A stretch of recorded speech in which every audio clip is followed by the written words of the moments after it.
Olá, amigos, mais uma semana, mais uma vez aqui juntos, em nome de Deus e de Jesus, para a nossa palestra da Casa de Fabiano de quartas-feiras.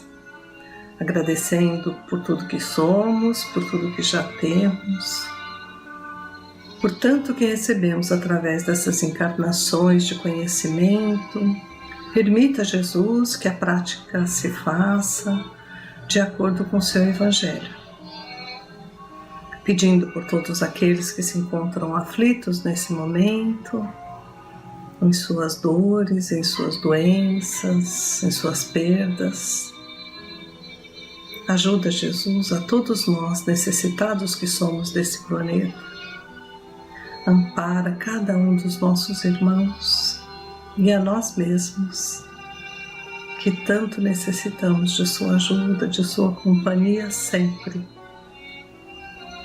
Pai nosso, que estais nos céus, santificado seja o vosso nome. Venha a nós o vosso reino, seja feita a vossa vontade, assim na terra como no céu.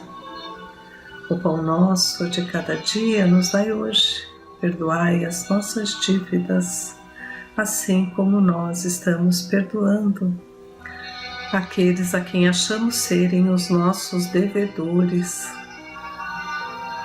Não nos deixeis, Senhor, cair em novos erros e livra-nos de todo mal. Que assim seja, graças a Deus e a Jesus. Então vamos lá com o nosso estudo do livro Obsessão e Desobsessão, da Sueli Caldas Schubert. Nós estamos falando sobre as variações da desobsessão. Nós já falamos aqui, deixa eu dar uma pausa aqui na música, nós já falamos sobre o encarnado para encarnado, desencarnado para desencarnado, o encarnado para desencarnado.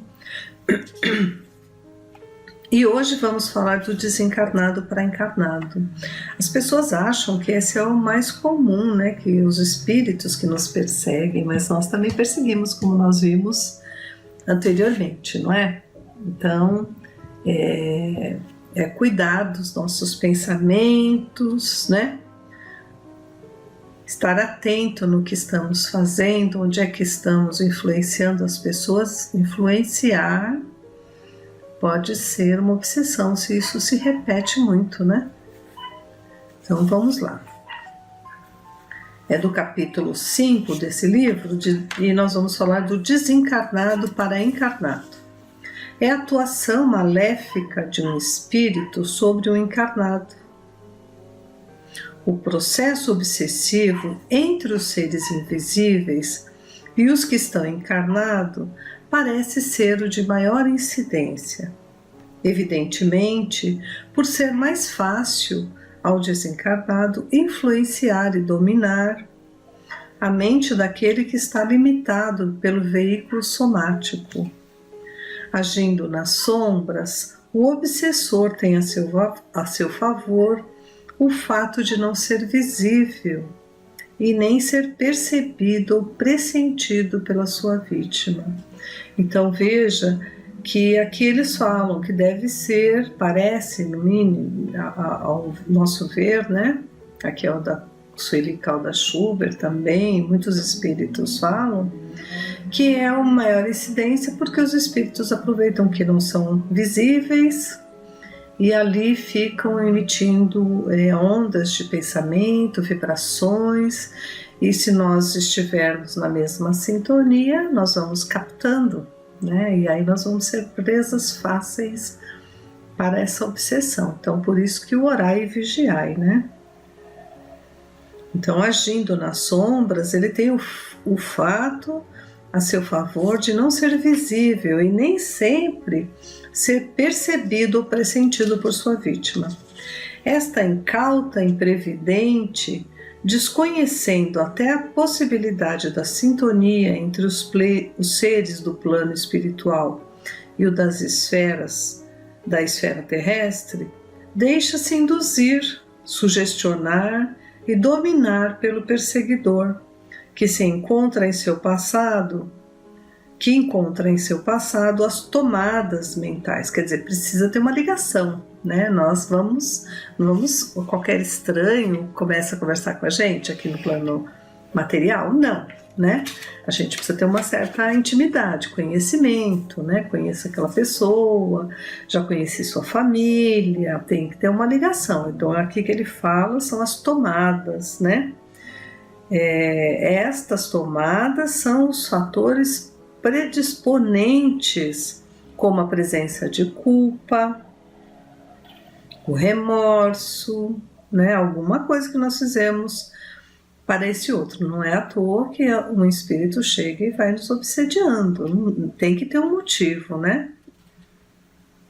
Nem sempre, contudo, o espírito está consciente da sua influência negativa sobre o encarnado.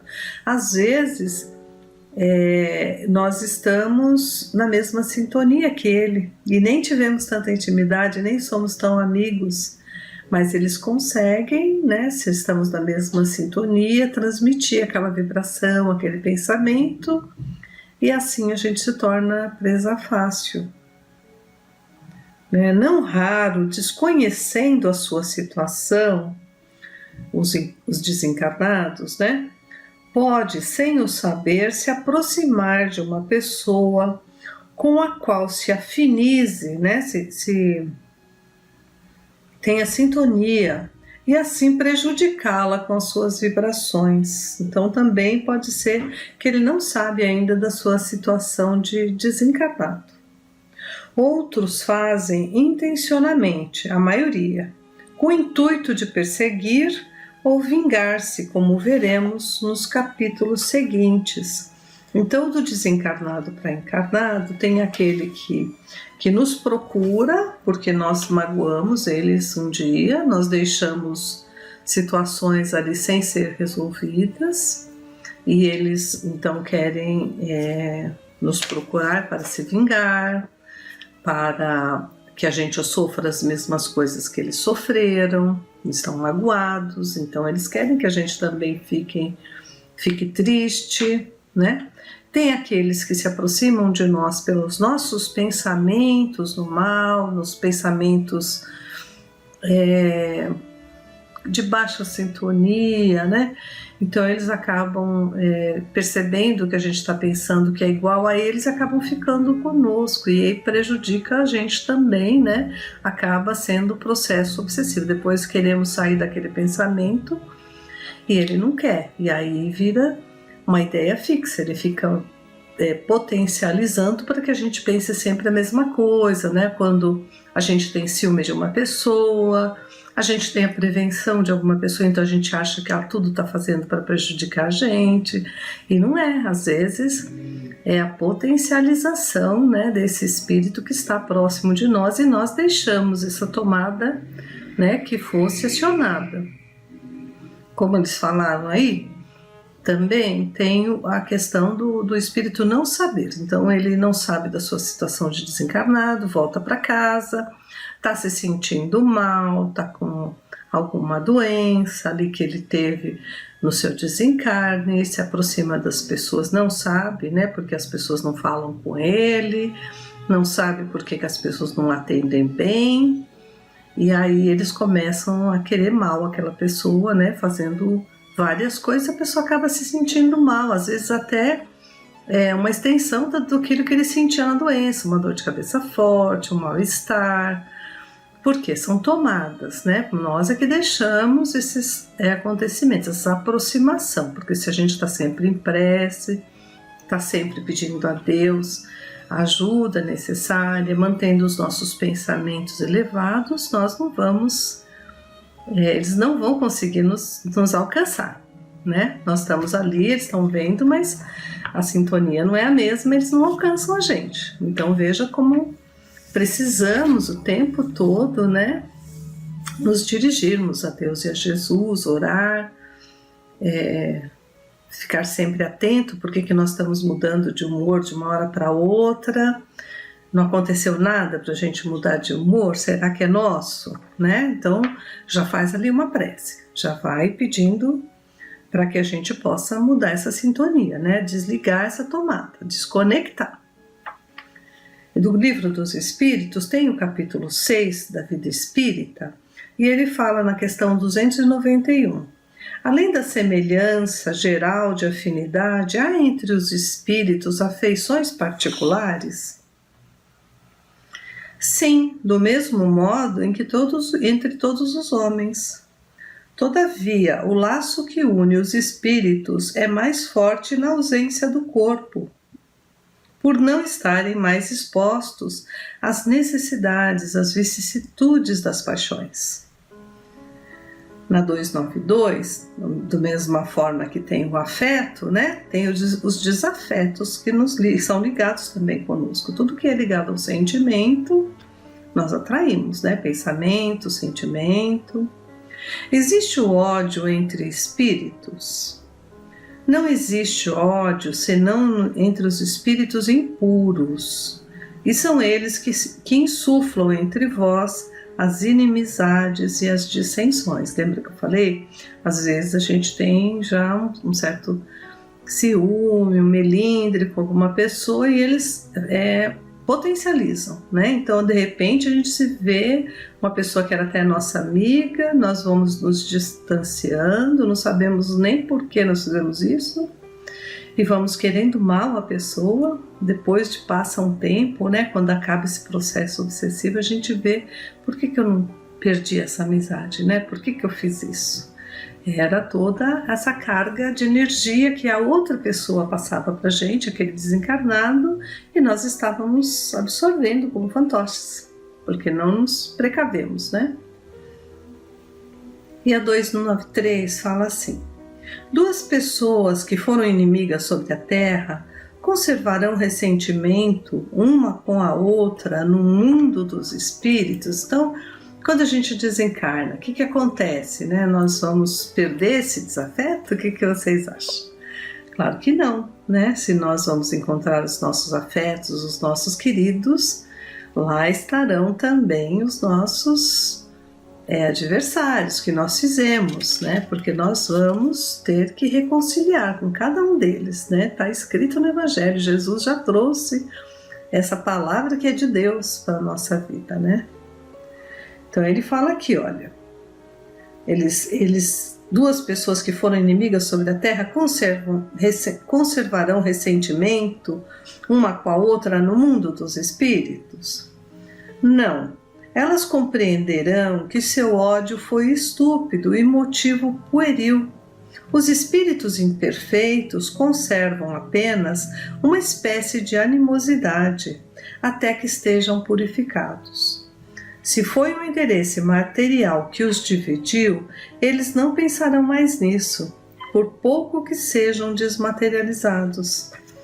Se não há mais a antipatia entre eles, o motivo da discussão não mais existindo, eles podem se rever com prazer. Então há casos também que a gente vai encontrar aqueles que a gente alimentou, como eu falei, às vezes a gente se afasta das pessoas, não lembra nem por que a gente discutiu, qual foi o motivo da separação das nossas amizades. Mas aí um dia a gente se encontra, né? E se tiver oportunidade de se reconciliar, de se reencontrar ali, vai ser uma alegria pra gente, né? Tanto tempo afastado de uma pessoa querida que nós discutimos por bobeira, né? Ele explica que ainda dá um exemplo, né? São como dois escolares, chegados à idade da razão, adultos, né? Reconhecem a puerilidade das desavenças que tiveram na infância e deixam de se malquerer, né? Então é assim, as crianças brigam ali por qualquer coisa, um futebol, um joguinho, um objeto, e não se falam mais. Depois, quando adultos se encontram, será que eles vão deixar de se falar, né? Só se o coração for muito duro, né? Porque a gente quer se reconciliar, quer sempre estar bem com todas as pessoas, né? Queira Deus que nós estejamos cumprindo isso, que é amar ao próximo como a si mesmo, né? E tem no Evangelho, no capítulo 10, bem-aventurados misericordiosos, onde Jesus trouxe para a gente, e aqui tem o capítulo reconciliar-se com seus adversários, um alerta para todos nós. Conserta-te sem demora com teu adversário, enquanto estás a caminho com ele, para que não suceda que ele te entregue ao juiz e que o juiz te entregue ao seu ministro e seja mandado para a cadeia. Em verdade te digo que não sairás de lá enquanto não pagares o último ceitil. Está no Evangelho de Mateus, no versículo 25 e 26. Há na prática do perdão e na prática do bem em geral, além de um efeito moral, um efeito também material, né? O perdão, então, tem um efeito moral e material. A morte, como se sabe, não nos livra dos nossos inimigos. Os espíritos vingativos perseguem sempre com seu ódio, além da sepultura, aqueles que ainda são objeto do seu rancor. Imagina, temos que acabar com isso, né? Temos que aproveitar que estamos aqui agora e nos reconciliar com todos, não deixar para que a gente continue no plano espiritual da mesma forma, né? Os espíritos vingativos perseguem então sempre com seu ódio, além da sepultura, aqueles que ainda são objeto do seu rancor. Daí ser falso, quando aplicado ao homem, o provérbio morto o cão acaba a raiva, não é verdade? O espírito mau espera que aquele a quem quer mal esteja encerrado em seu corpo e assim menos livre, para mais facilmente o atormentar, atingindo-o nos seus interesses ou nas suas mais caras afeições. Às vezes eles nos atingem através de filhos, de esposos, de marido e mulher, de mãe, sogra, né? As pessoas que estão mais perto da gente acabam criando situações de animosidade, e nós vemos que elas estão influenciadas, né? Eles estão falando aquilo que eles querem, estão sugerindo a elas que falem o que eles querem, né? E nos ofende, nos magoa, a gente não entende por quê. É porque nós deixamos ali a tomada, né? Deixamos a porta aberta. É fazer o evangelho em casa, é fazer a prece sempre, orar por todos, né? É necessário ver nesse fato a maioria dos casos de obsessão, sobretudo daqueles que apresentam certa gravidade, como a subjugação e possessão. O obsedado e o possesso são, pois, quase sempre vítimas de uma vingança anterior, a quem provavelmente deram motivo por sua conduta. Deus permite a situação atual para os punir do mal que fizeram, ou se não fizeram, por haver faltado com indulgência e caridade, deixando de perdoar. Importa, pois, com vistas à tranquilidade futura, reparar o mais cedo possível os males que se tenha praticado em relação ao próximo, corrigir todos os nossos erros, todas as pessoas que nós ofendemos, magoamos, vamos reparar isso, perdoar, né? Para se extinguirem antes da morte todos os motivos de desavença, toda a causa profunda de animosidade posterior. Dessa maneira, se pode fazer de um inimigo encarnado neste mundo um amigo no outro, ou pelo menos ficar com a boa causa. E Deus não deixa ao sabor da vingança aquele que soube perdoar. Então, precisa fazer a nossa parte, perdoar, querer o bem, emitir boas vibrações, fazer prece por essas pessoas, né? Para que a gente possa, no plano espiritual, se encontrar em uma situação melhor. E desde já, Deus já ajuda, não deixa interagir, né? Quando a gente está fazendo a nossa parte. Quando Jesus recomenda que nos reconciliemos o mais cedo possível com o nosso adversário, não quer apenas evitar as discórdias na vida presente, mas também evitar que elas se perpetuem nas existências futuras. Olha só que nós podemos trazer até para próximas encarnações. Não perdoamos aqui, depois não queremos conversar, não queremos encontrar no plano espiritual. Vamos nos reencontrar aí até como familiares em possíveis novas encarnações, porque nós vamos ter que nos amar a todos, né? Está escrito, é da lei de Deus. Não sairás de lá, disse ele, enquanto não pagares o último ceitil, ou seja, até que a justiça de Deus não esteja completamente satisfeita, ou seja, ainda, até que nós consigamos amar todas as pessoas, não teremos inimigos. Então, quanto mais a gente fizer por onde para deixar amigos, né, para deixar pessoas que nos queiram bem, e se não for possível dessa encarnação, vamos tentando, né, mentalmente pedindo um perdão. Se a gente não tem mais a proximidade, vamos emitindo ondas, né, vibratórias de bem-querer para que a pessoa fique bem, para que ela consiga ficar bem, alegre, feliz, com saúde, desejar o bem, né, perdoar e orar por eles, né? Que assim nós vamos também abrindo a brecha para a nossa caminhada de redenção, e aí vamos ficando mais livres de todas essas obsessões, principalmente essa de desencarnado para encarnado, que é tão difícil de lidar, né? Nós temos que orar muito,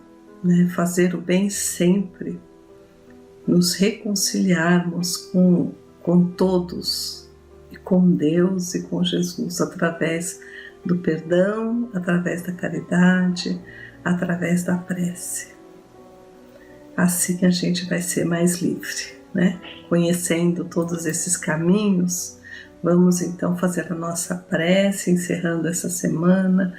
Um grande abraço a todos, uma ótima semana a todos, confiando sempre em Deus e em Jesus por tudo. A nossa gratidão por tudo que temos, né? Pai nosso que estais nos céus, santificado seja o vosso nome, venha a nós o vosso reino, seja feita a vossa vontade, assim na terra como no céu. O pão nosso de cada dia nos dai hoje, perdoai as nossas dívidas, assim como nós estamos perdoando os nossos devedores. E não nos deixeis, Senhor, cair em novos erros. Livra-nos de todo o mal. Que assim seja, graças a Deus e a Jesus.